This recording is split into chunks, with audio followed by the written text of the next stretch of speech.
So after the Civil War has ended and the Reconstruction Amendments have been passed, the new nation is in kind of a period of turmoil, but a period of growth, anticipation, a period of excitement as people, primarily young men, begin to head to the western part of the country. Now, remember that much of the West, even though it has been explored, it has been seen, it's been touched, it's really largely a vast, unknown territory where those who have kind of explored and gone to have primarily stayed, and they have assimilated into the peoples and the cultures of that area.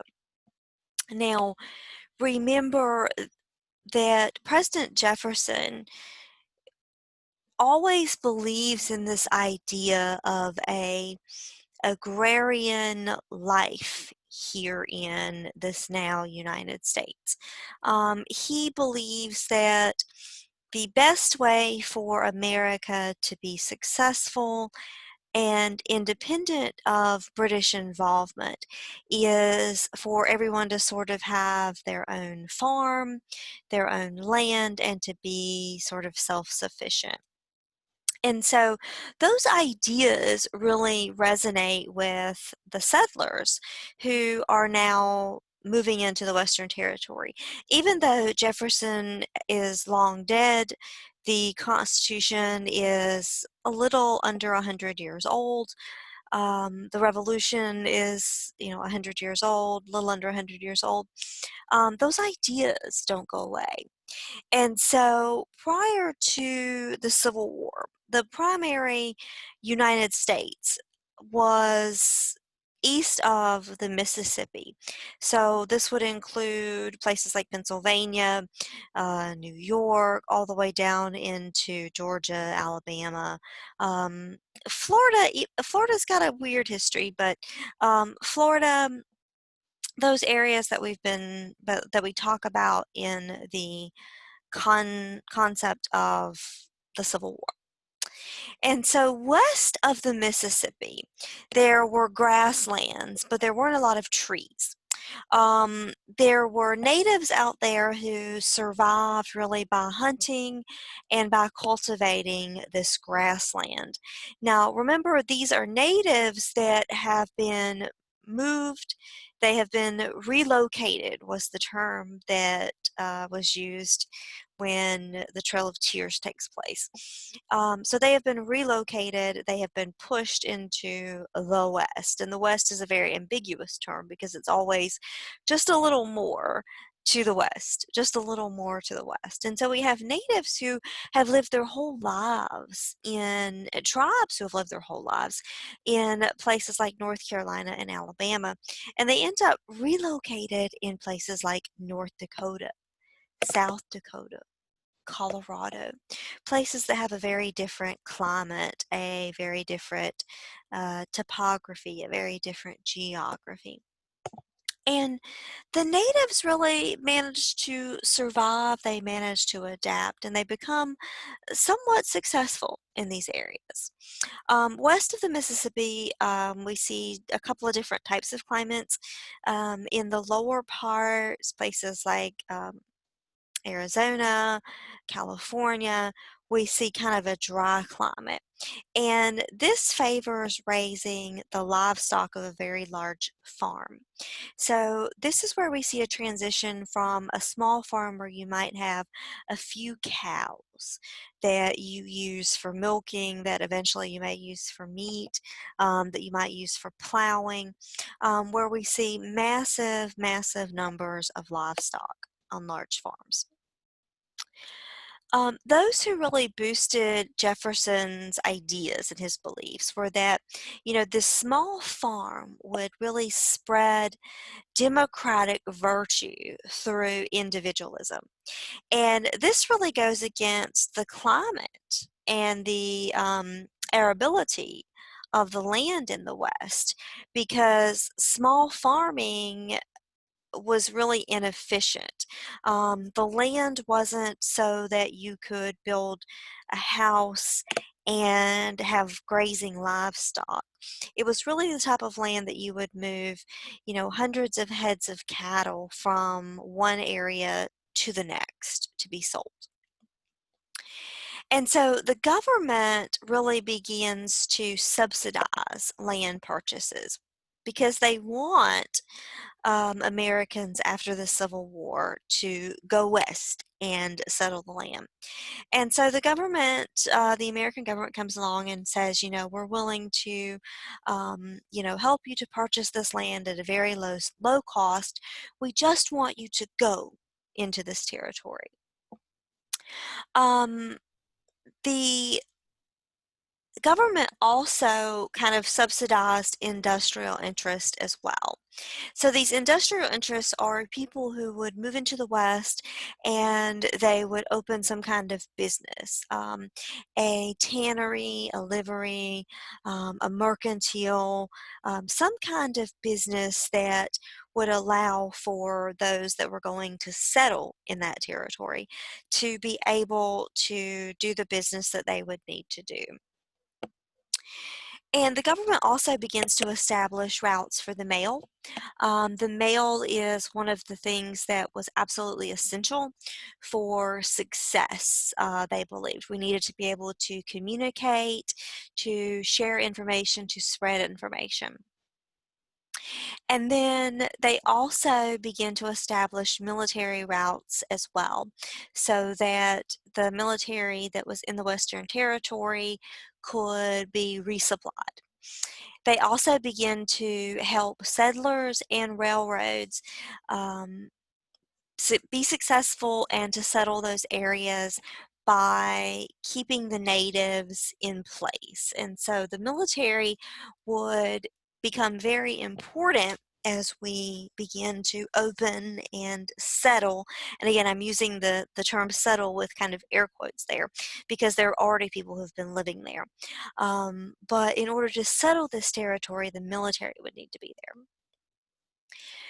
European firms began to back a lot of different mortgage lenders in the area. So Europe, Great Britain, is very interested financially in the success of the West in the United States.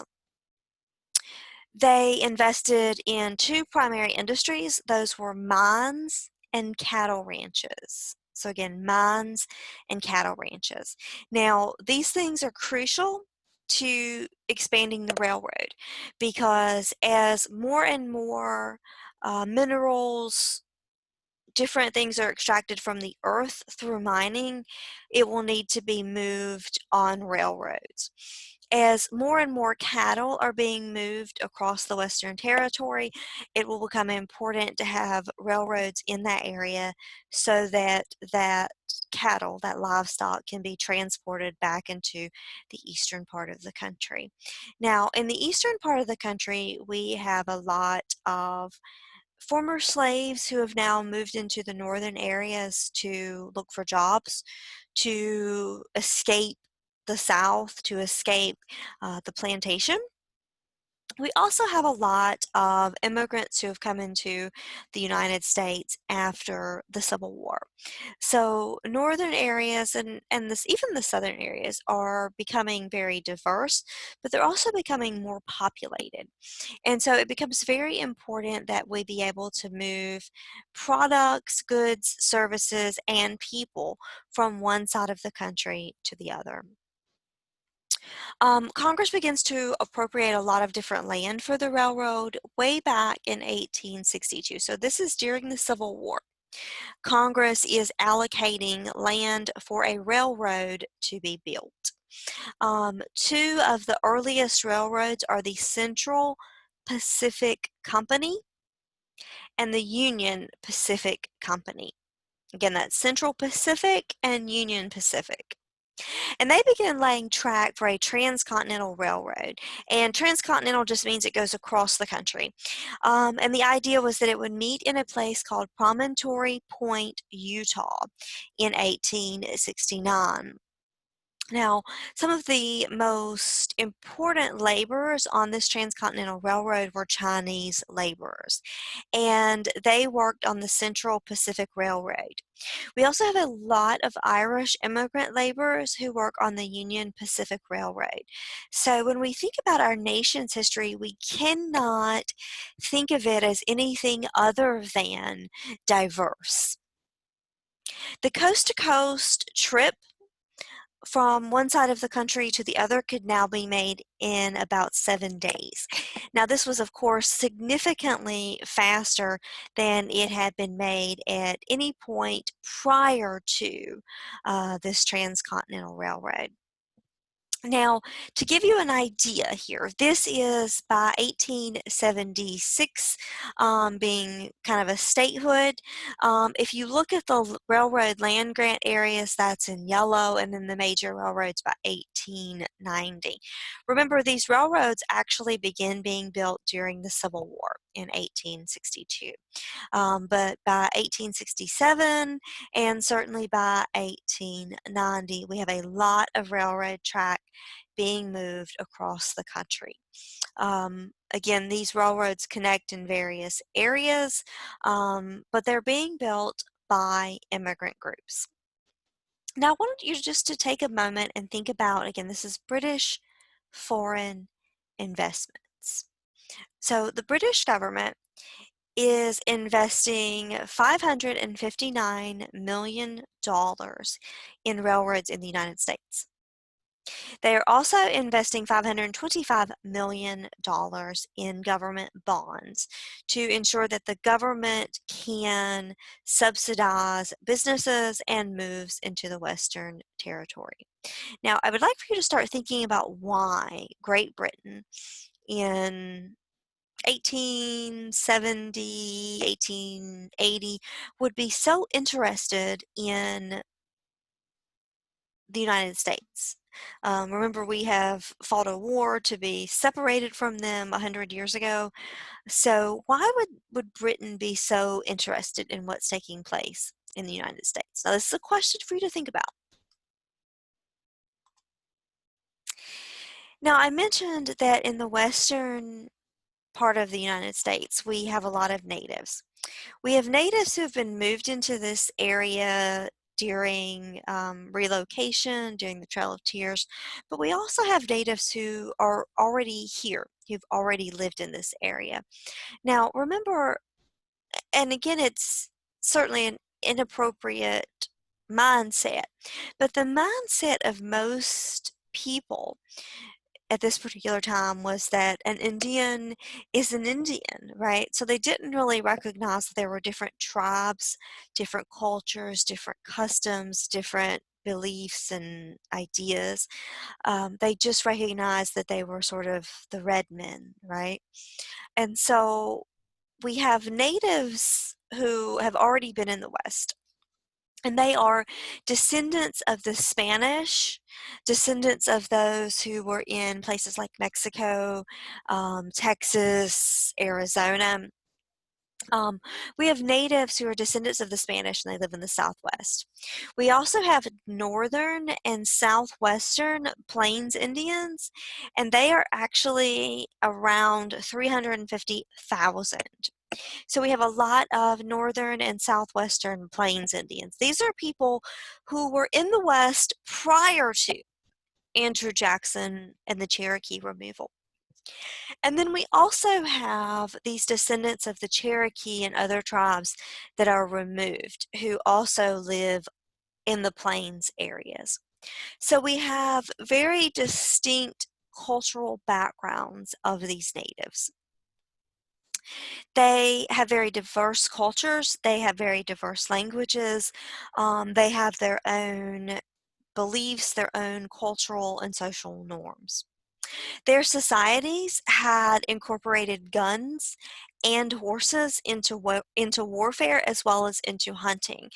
Natives prior to contact with Europeans did not hunt with guns, and they didn't really hunt on horseback. But their contact with Europe, with white men, has changed their culture. Natives believed that the concept of private property, um, they believed in it, but they did not believe that you could own land. So they believed that the things that you carried, the things that you wore, could be yours. They were your own items. But they didn't believe that you could own land. And they primarily believed that things that were hunted and gathered were to be shared amongst the tribe. Now, this is very much in conflict with what we know about European culture, where we like to build fences and we like to kind of own land and show our power and our prominence in our communities. They took a communitarian outlook, and they believed that humans, animals, and the environment were all part of the same spirit. So they didn't believe that humans were necessarily above animals or above the earth. They believed that we should live in communion and as one with another. Now, the bison were an incredibly important part of Native culture. There were approximately 30 million bison that inhabited the Great Plains area in the 19th century. And the bison really held a strong religious and social influence for the natives. They used all parts of the animal. They used the meat, they used the hides, they used the bones, and they used the dung. And so dung is a really fancy word for poo. So they believed that everything that came from the animal, if you killed the animal for meat and for sustenance, should be utilized. And so they would utilize the intestines for various ceremonies, for various dishes, for various other cultural elements. They used bones often as weapons, often as um, parts of ceremonies for kind of utensils and those things.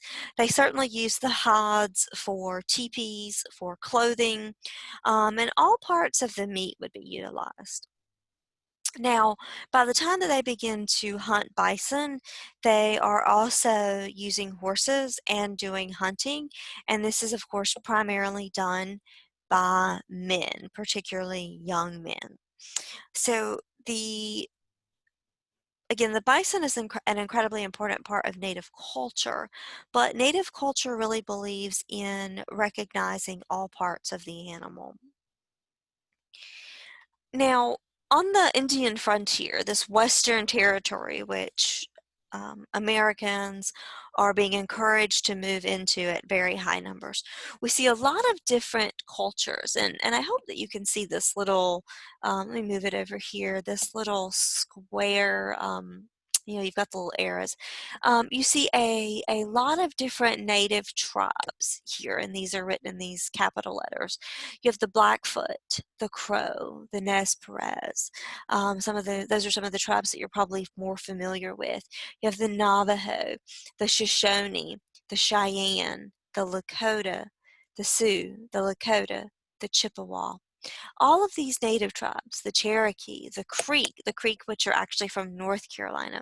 Again, some Choctaw down here, the Shoshone, the Chickasaw, the Comanche, the Kiowa, the Pueblo, which we talked about earlier, the Apache, all of these different native tribes that are in various parts of the West. Remember, most of the United States prior to the Civil War is east of the Mississippi, which is right here. So the natives have lived relatively independently and free of European influence for a while. These areas right here, that are kind of highlighted are areas where we have large bison populations.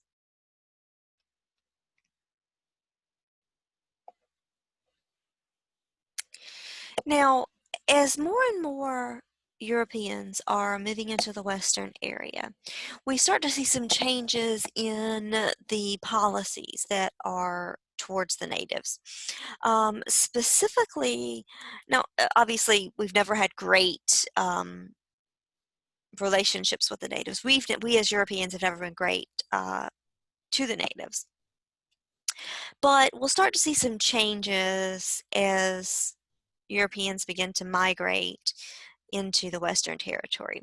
The first major federal policy is called the Treaty of Fort Laramie, and it basically confines all of the Plains Indians, all of these natives, to designated settlements, and the goal was to keep them away from white settlers. Now, this is actually passed in 1851, so this is before the Civil War is ever even fought. And when this takes place, the U.S. government really offers no protection against the white prospectors who ran over Indian lands.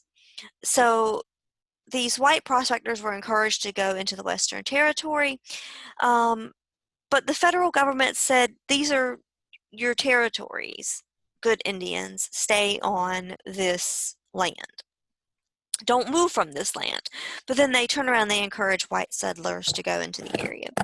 So you have a couple of problems. The first problem is that there's no protection for natives. So white settlers move into the territory and they have guns and they take the land. And there's also no protection for these prospectors. So if the natives decide to take the land back, then they can do that, and there will be settlers who are arguably rightfully killed. There are two primary groups that are represented at what is called the Sand Creek Massacre. They are the Cheyenne and the Arapaho natives, and they are led by a man named Chief Blackkettle. Now, Chief Blackkettle is old enough and has been around long enough to know that there's really not any protection for natives, and that this federal government keeps kind of changing their minds. So Chief Blackkettle gathers with the Cheyenne and these Arapaho natives at a place called Sand Creek, and this is in Colorado. And this actually takes place in 1864. Again, this is during the Civil War. And they gather there supposedly under the protection of the army. And so the idea was that they would be protected, this would be their land, and that the army would not allow these prospectors to take over this territory. Now, a man named Colonel John Shivington, who again is an American, he and his troops actually attack, scalp, and kill 270 Cheyenne and Arapaho natives. And the majority of the people that they murder are women and children. There are some older men. They're not really killing warrior men, the brave men. Now, despite congressional investigations, and there is a congressional investigation, the government really knows that this takes place, and they don't really bring any significant charges or punishment. And they do nothing to enforce the treaties or to protect the natives. Now, the massacre, which took place at Sand Creek, really increases the hostilities in these different native wars that will begin to take place over the next 20 or 30 years, particularly among a tribe called the Lakota Sioux. Now, I want to make sure that I take a moment to point out that this idea, this thing called scalping, is really not something that is of native culture. This is really something that white men do, these military men perpetrate on the natives. Now, Nez Perce is a group that is forced to sign a treaty, and they're forced to do this because they know that if they don't, they will be massacred, probably in the same way that the Cheyenne and the Arapaho are at Sand Creek. And so this treaty that they sign really takes all of their land that's in the Northwest and forces them to relocate to a plains reservation. Now, again, remember the idea is that an Indian is an Indian, and so these people are being forced to relocate onto a reservation with people that they don't know, with people that they don't necessarily share any, tribal similarities. But they're forced to relocate and stay on a reservation, which means they can't hunt and they can't gather, which is what Native groups have historically done. Now, Chief Joseph attempts to lead his people 1,400 miles into Canada. After the relocation to Oklahoma, Chief Joseph successfully appeals to Congress in 1879, and his people are allowed to return to a reservation, which is in Washington. So remember, they're initially in this Northwest Territory. They're forced to relocate to Oklahoma. This is after they try to get into Canada away from this relocation. This is important because there is an attempt on the part of Congress in 1869 to honor this treaty, but it's really not respecting the rights of natives because they'll be required to stay on a reservation. They won't have autonomy. They won't have the ability as a hunting and gathering society to carry out cultural practices. Now, the next big battle that we have is called the Battle of Little Bighorn. And this really takes place because a lot of the native tribes refuse to go onto reservations. They refuse to be assimilated together with people that they don't know and to give up their cultural and tribal ways. And so as a result of this, General William Tecumseh Sherman, remember him from the Civil War, issues a policy of extermination of Indians who are outside of the reservation. Now, people actually have a pretty pleasant view of Sherman because remember, he is the Civil War general who leads this massive burning of southern land and freeing of slaves across the South. And so people remember him very well. But Sherman turns around and issues a policy of extermination of all Indians who are not on a reservation. General Armstrong Custer leads his troops to assault a Cheyenne village in 1868. Again, this is 3 years after the Civil War. The Lakota Sioux began to seek revenge in 1876, and they kill General Custer and his troops at this Battle of Little Bighorn. The Army responds to this by shattering the Sioux resistance. They go in with guns blazing, so to speak, and destroy most of the Sioux's ability to resist. We also have an important group that is called the Buffalo Soldiers.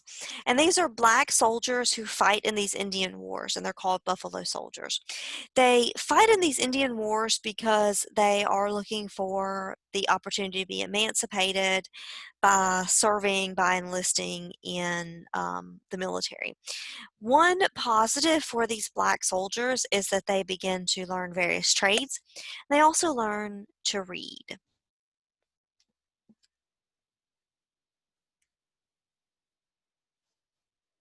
Now, I mentioned that, the military has the biggest guns, they have the biggest armies, and they also have horses.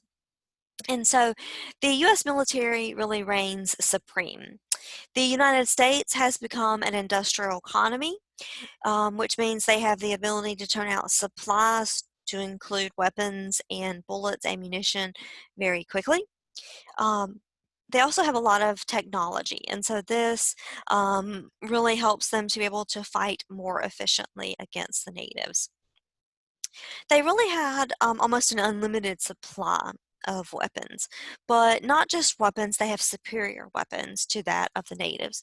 The guns that the natives have are guns that they acquired prior to about 1820. So these are older muskets. These are not repeating rifles. These are flintlock rifles, those kinds of things.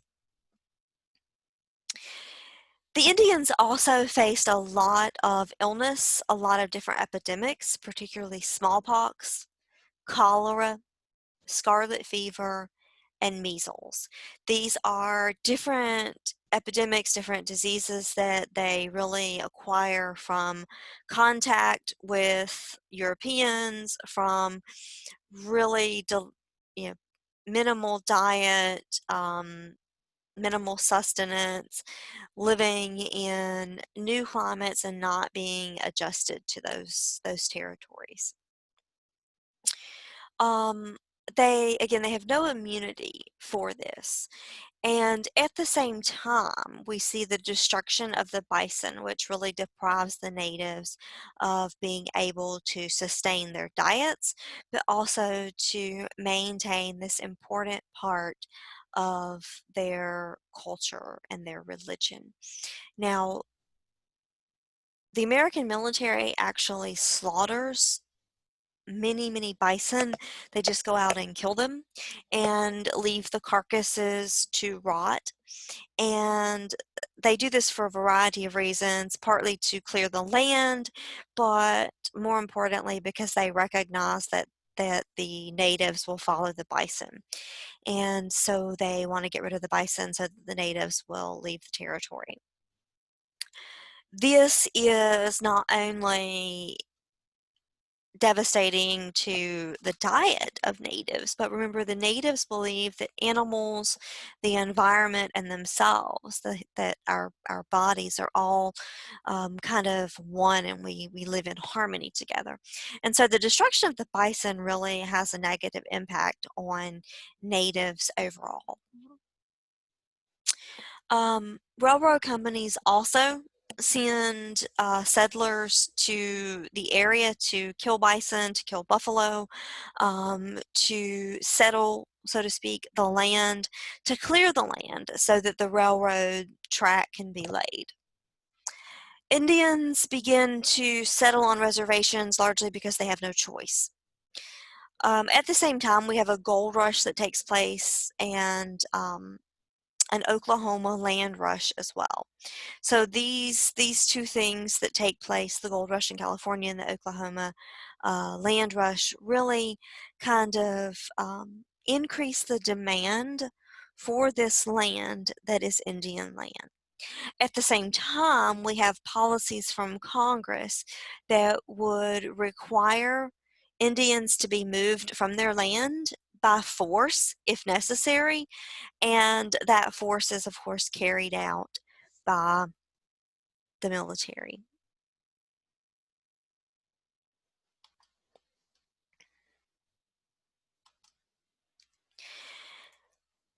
Now, this concept of assimilation sounds really nice, and it is a nice concept if it works, if everyone is able to give something and get something and benefit from one another.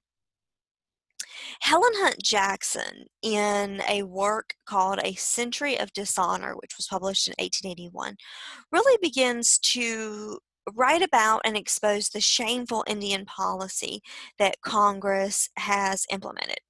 Now, the assimilationists believed that the Indians could transform and they could become full-blooded Americans simply by giving up their culture. They believe that if natives are put onto reservations and sent to school and given books and haircuts and suits and Bibles, that they will become Americans and that they will forsake and leave behind everything that has made them natives for their entire lives, for their entire history of their tribes. But assimilation is a one-way street in American Indian policy. And it really just means that Indians become American and they leave all things that make them Indian behind. And so it really means cultural destruction. Now, there are a lot of prominent anthropologists who favor assimilation because they believe that Indian culture could evolve into a higher stage of civilization. And so they developed this thing called the Carlisle School, the Carlisle Indian School. And it is run by a man named Richard Henry Pratt. And he really attempts to educate Indians to make them become assimilated. And this is carried out by what was called the Dawes Act. And the Dawes Act is named after a man named Senator Henry Dawes and a group called the Boston Indian Citizenship Association. And it promotes civilization through the private ownership of land. So again, remember, natives don't believe in the concept of owning land. They believe that land is not something that anyone owns. It's something that we share and that we take good care of and we all benefit from. That's very much in contrast to this European concept. So the Dawes Act, which is passed in 1887, tries to kind of divide the reservation where natives have tried to carry out Indian culture and custom on this small plot of land. The Dawes Act basically divides the reservation into plots, and it says this family gets this piece of land, this family gets this piece of land, and they will farm it, and they will have a cow and some chickens, and they will send their children to school, and they will look and dress and act like white people. Now, the Dawes Act is implemented really for under the guise of cultural assimilation, but it's really about destroying culture. Boarding schools are erected, and they become schools for children, native children, where they will live. They will take on domestic work and vocational trades and give up Indian cultures. Importantly, young native men will be expected to do vocations and do things that they would not have done in their native culture. And so this is really kind of an attack on young men who would have someday become braves. Geronimo and Sitting Bull participated in Wild West shows, and they refused to announce their heritage. But a man named Charles Eastman believed in assimilation, but also critiqued government corruption. And so we have some who kind of take on these Wild West shows with the hope that if if whites in the East could actually see a real live Indian up close, that they would see that they are similar in attribute but different in culture. Now, there's a prophet called Wovoka who speaks at a united Indian victory. And he believes that if they can unite these Indians through what they call a ghost dance, that they will be able to be united, they will be able to rise up. Now, this practice of the ghost dance spreads very quickly among different native groups, particularly the Lakota Sioux. 250 ghost dancers are killed in the massacre at Wounded Knee. And this is after they are being chased by Custer's regiment. Now, of course, Custer is dead, but his old regiment remembers that he was massacred by those Lakota, and so they are out to exact revenge. Again, at Wounded Knee, primarily we see a lot of women, children, and older men being killed. So what we're starting to see in this Western expansion is that people are going for a lot of reasons. Obviously, the big one, the main reason is always for the land. But there's a problem when these settlers get to the land. The problem is that there are people who already inhabit this land. And fortunately for those settlers, fortunately for those miners and the rail companies, the federal government is willing to protect settlers and to protect American business interests by sending the military to relocate natives to reservations and to exterminate them if they don't comply.